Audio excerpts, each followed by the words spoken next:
ही आमची पेरूची बाग आहे. तर या बागेला माती भरणीचं काम झालेलं आहे. आता पुढच्या मे महिन्यामध्ये आता हे जे काही फळं आहेत लहान लहान, हे थोडे मोठे होतील, निंबू आकाराचे.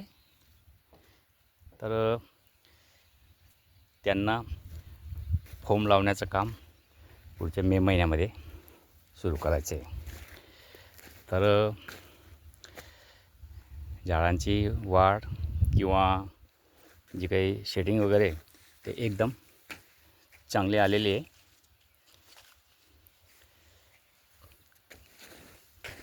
हे आपण बघू शकतो. फळधारणा बी व्यवस्थित झालेली आहे.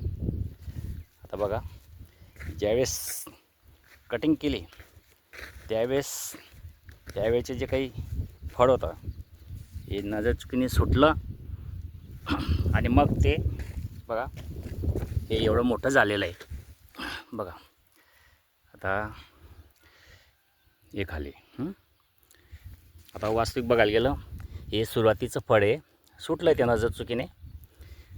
तर एकदम हिरवगार फळ आहे आणि आकारमान पण त्याचं एक चांगलं आहे, कारण ते नजर चुकीने सुटलं आहे. ते आता ही जी फळं आहेत ही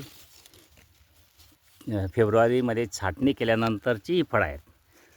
पण हे जे फळ आहे छाटणीपूर्वीचं हे फळ आहे आणि ते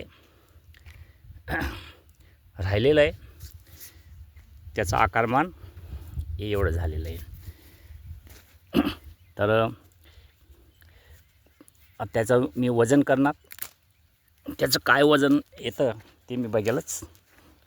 किती सुंदर फळ आहे, आकर्षक आहे. आता छाटणीनंतरची काही जी फळं आहेत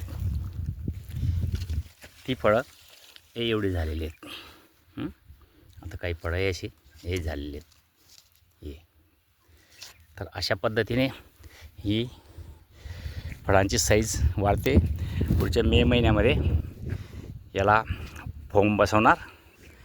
बघू पुढे काय होते. धन्यवाद.